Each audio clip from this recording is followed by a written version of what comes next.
Ittaqullah haqqa tuqatih. Bertakwalah kalian kepada Allah dengan sebenar-benarnya takwa. Yang menyadari bahwa ternyata ada dari warisan yang diwariskan oleh manusia yang menjadikan orang yang mendapatkannya menjadi manusia yang mulia di dunia dan di akhirat. Ini semua dikarenakan ilmu yang menghidupkan hati mereka dan dikarenakan ketakwaan yang ada pada hati mereka. Sehingga dari sini kita dapat melihat bahwa ternyata ilmu begitu penting dalam hidup kita.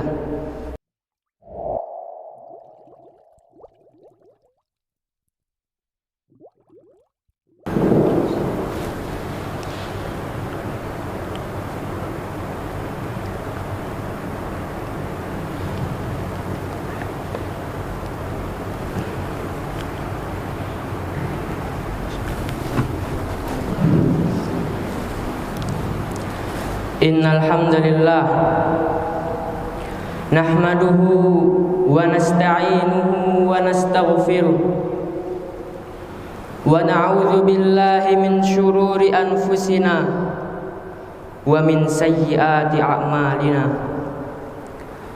Man yahdihillahu fala mudhillalah wa man yudlil fala hadiyalah. Ashhadu an la ilaha illallah wahdahu la syarikalah wa ashhadu anna Muhammadan abduhu wa rasuluhu wa habibuhu wa khaliluhu. Salawatu rabbi wa salamuhu wa barakatuhu alaihi wa ala alihi wa ashabihi wa man tabi'ahum bi ihsanin ila yaumiddin. Amma ba'du, fa ya ibadallah, usikum wa nafsiya bittaqwallahi azza wa jalla, faqad fazal muttaqun. Qala Allah ta'ala fi kitabihil karim, ya ayyuhalladzina amanu ittaqullah haqqa tuqatih wa la tamutunna illa wa antum muslimun. Ma'asyiral muslimin, jamaah Jumat rahimakumullah. Allah Subhanahu wa taala memperingatkan kita. Allah Subhanahu wa taala memanggil kita dengan panggilan yang begitu indah. Allah Subhanahu wa taala berfirman, wahai manusia-manusia yang beriman, wahai orang-orang yang beriman, ittaqullah haqqa tuqatih. Bertakwalah kalian kepada Allah dengan sebenar-benarnya takwa. Wala tamutunna illa wa antum muslimun. Dan jangan kalian sekali-kali mati melainkan kalian mati dalam keadaan Islam.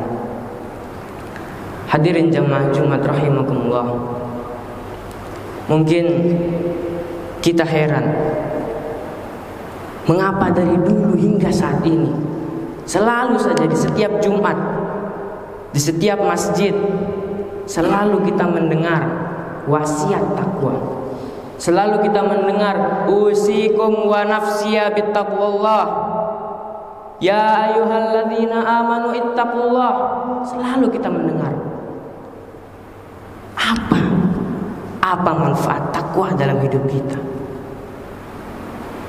Hadirin jamaah Jumat rahimakumullah, pesan takwa yang senantiasa disampaikan oleh khatib di atas mimbar bukanlah formalitas, bukanlah sekedar basa-basi, tetapi apa yang disampaikan oleh khatib adalah benar-benar ingin agar kita menjadi orang-orang yang bertakwa.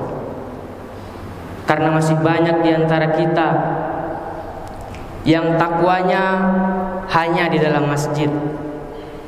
Banyak dari kita yang taat kepada Allah cuma di dalam masjid. Ketika berada di dalam masjid, kita sholat.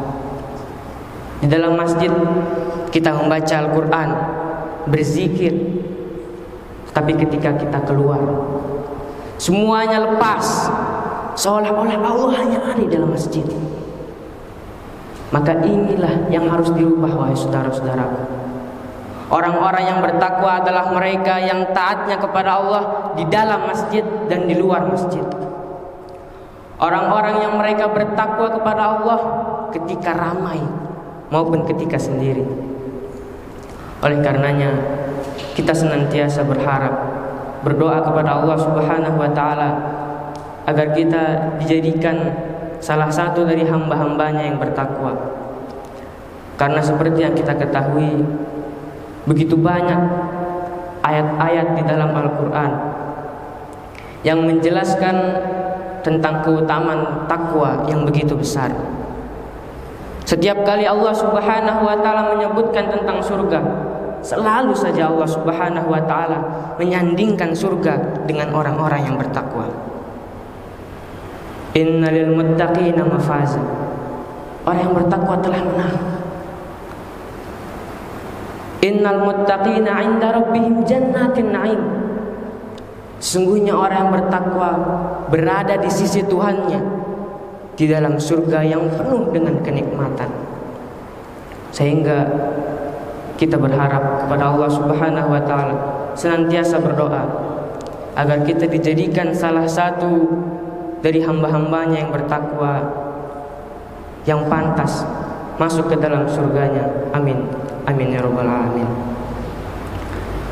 Hadirin jemaah Jumat rahimakumullah.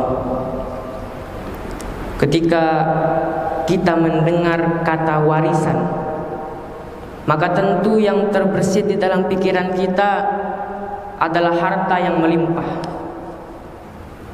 atau tanah yang luasnya berhektar-hektar, atau mungkin gedung, bangunan, rumah yang mewah yang bertingkat-tingkat, atau mungkin selain itu. Tentu ketika kita mendengar kata warisan, maka kita akan memikirkan tentang kenikmatan dunia yang begitu banyak. Tetapi sangat sedikit dari kita yang mengetahui, yang menyadari bahwa ternyata ada dari warisan yang diwariskan oleh manusia, yang menjadikan orang yang mendapatkannya menjadi manusia yang mulia di dunia dan di akhirat. Rasulullah Shallallahu Alaihi Wasallam bersabda di dalam hadis yang diriwayatkan oleh Imam Bukhari dan Imam Muslim di dalam kitab sahihnya. Rasulullah bersabda, Innal ulama warasatul anbiya. Sesungguhnya para ulama itu adalah pewarisnya para nabi. Wa innal anbiya lam yuwarrithu dinaron wala dirhaman. Tetapi para nabi, mereka bukanlah manusia yang mewariskan dinar, bukan mewariskan dirham, tidak pula mewariskan rupiah, tidak pula mewariskan dolar atau harta selain itu. Wa innama yuwarrithul ilma. Karena sesungguhnya para nabi, mereka mewariskan ilmu. Faman akhadahu akhadha bihadzin wafirin. Maka barang siapa yang mengambil ilmu, maka sungguh dia telah mengambil bagian yang sangat banyak.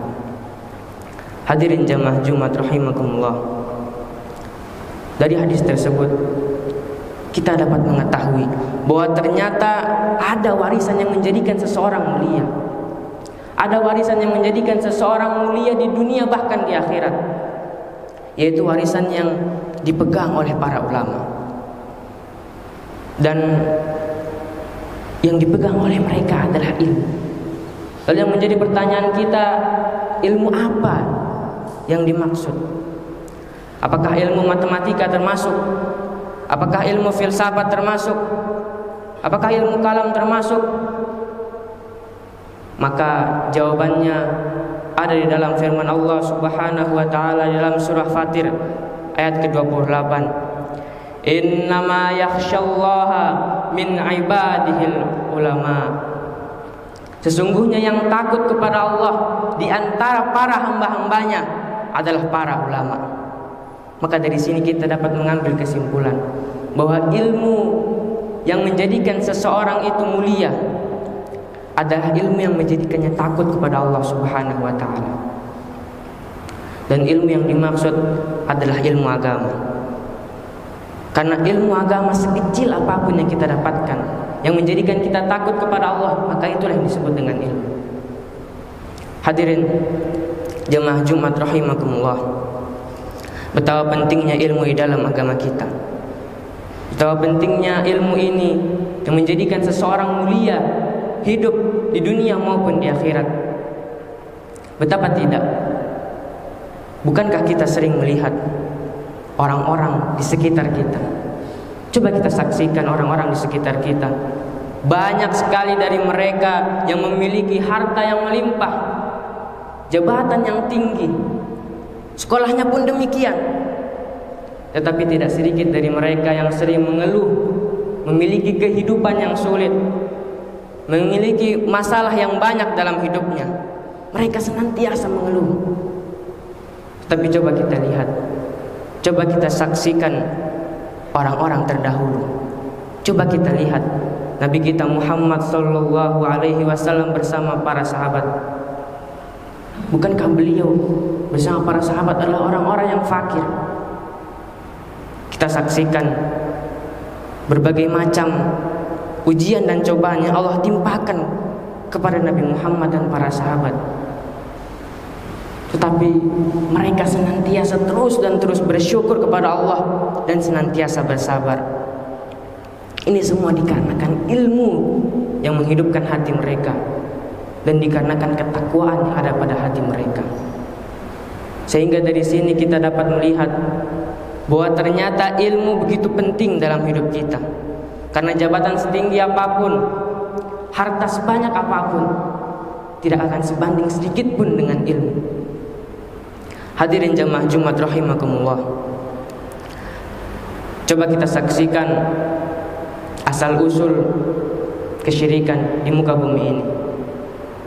Kita lihat dahulu ketika Allah Subhanahu wa taala telah menciptakan Nabi Adam, maka manusia hidup damai, hidup dengan tentram tanpa adanya kesyirikan sedikit pun. Manusia hidup di dalam hati mereka ada tauhid. Sampai waktu terus dan terus berlalu.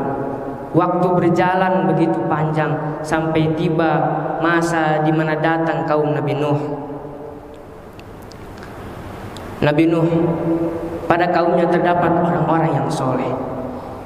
Orang-orang yang soleh yang begitu baik, memiliki akhlak yang mulia, memiliki kebaikan, amal ibadah yang begitu banyak, sehingga banyak dari orang-orang yang mencintainya. Maka ketika orang-orang soleh ini mati, orang-orang soleh ini wafat, maka tinggallah sisa orang-orang yang tidak mengetahui ilmu agama. Maka mereka pun menjadikan patung-patung bagi orang-orang yang soleh yang telah mati. Mereka mengenang mereka mengenang orang-orang yang soleh tersebut. Mereka meletakkannya di rumah-rumah mereka demi untuk mengingat bahwa mereka inilah orang-orang yang soleh yang seharusnya kita contoh. Tujuan mereka tidak salah, tujuan mereka benar, tetapi cara mereka yang salah. Maka ketika waktu terus berjalan, pergantian zaman, pergantian generasi, ilmu agama mulai hilang, orang-orang banyak yang melupakan tauhid, datanglah setan untuk menggoda manusia. Setan membisikkan bahwa patung-patung itulah sebenarnya Tuhan-Tuhan mereka. Maka pada saat itu manusia mulai melakukan kesyirikan. Dan itulah kesyirikan pertama di muka bumi ini. Semua itu diawali karena kebodohan terhadap ilmu agama. Semua itu diawali karena pengagungan yang berlebihan kepada orang-orang yang soleh. Maka penting bagi kita, wahai saudara-saudaraku, untuk senantiasa terus menjaga diri kita dari kesyirikan, dengan terus berusaha untuk mempelajari ilmu agama. Bahkan bukan cuma sampai di situ. Terus berjalannya waktu, Allah Subhanahu wa taala mengutus rasul-rasulnya untuk menyampaikan kepada manusia tentang pentingnya tauhid dan bahayanya syirik. Sampai tiba zaman di mana orang-orang Arab, mereka berlebih-lebihan terhadap orang-orang yang soleh. Sebagaimana kita menyaksikan terhadap orang-orang kafir Quraisy yang mereka menyembah Lata, Manat dan Uzza, yang mana mereka bertiga dahulunya memang adalah orang-orang yang soleh, orang-orang yang beribadah kepada Allah Subhanahu wa ta'ala, orang-orang yang memiliki akhlak yang mulia, orang-orang yang dicintai oleh masyarakat. Bahkan disebutkan dalam sebuah riwayat bahwa Lata dulunya kana yalutus sawiq lil hajj, dia dulu suka membuat roti untuk jamaah haji. Dia adalah orang yang baik. Begitu juga dengan Manat dan Uzza. Maka ketika mereka mati, orang-orang kafir Quraisy, mereka berusaha bagaimana caranya agar bisa terus mengenang kebaikan dan jasa-jasa mereka bertiga. Maka orang-orang kafir Quraisy pun menjadikan patung-patung untuk kembali mengingat Manat, Lata dan Uzza. Maka ketika waktu terus berjalan, mereka pun akhirnya menyembah patung-patung itu. Maka ini menjadi pelajaran penting buat kita, wahai saudara-saudaraku. Betapa banyak orang-orang di sekitar kita yang mereka terlalu berlebihan dengan orang-orang yang soleh, terlalu berlebih-lebihan dengan orang-orang yang soleh yang telah meninggal dunia. Bahkan senantiasa datang ke kuburannya untuk berdoa di sana. Tidakkah kita melihat kepada orang-orang kafir Quraisy yang mereka senantiasa berada di sisi kuburan Lata, Manat dan Uzza? Mereka bukan menyembah Lata, Manat dan Uzza, tetapi mereka meminta syafaat dari mereka. Tetapi walaupun demikian, Rasulullah dan para sahabat mereka memerangi orang-orang kafir Quraisy dikarenakan mereka berdoa kepada orang-orang yang telah meninggal, dikarenakan mereka meminta kepada Lata, Manat dan Uzza yang telah mati. Lalu bagaimana dengan diri kita? Lalu bagaimana dengan orang-orang di sekitar kita yang terlalu berlebih-lebihan, yang terlalu mengagungkan orang-orang yang soleh? Maka hendaklah kita senantiasa menjaga diri kita, wahai saudara-saudaraku, dari kesyirikan dengan banyak-banyak menjaga diri kita dengan menuntut ilmu agama. Mudah-mudahan Allah Subhanahu wa ta'ala menjadikan kita salah satu dari hamba-hambanya yang senantiasa takut kepada Allah Subhanahu wa ta'ala, dan menjadikan kita salah satu dari orang-orang yang bertakwa. Amin, amin ya rabbal alamin. Barakallahu fiik, barakallahu li wa lakum fil Qur'anil azim, wa nafa'ani wa iyyakum bima fihi minal ayati wa dzikril hakim. Aqulu qawli hadza wastaghfiruhu innahu huwal ghafurur rahim.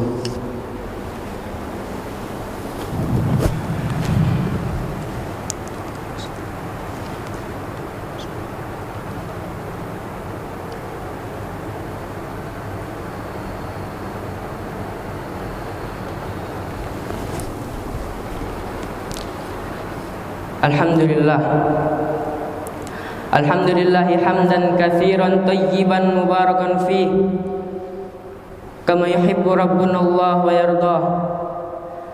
Asyhadu an la ilaha illallah wahdahu la syarikalah, wa asyhadu anna Muhammadan abduhu wa rasuluh, la nabiyya wa la rasula ba'dah.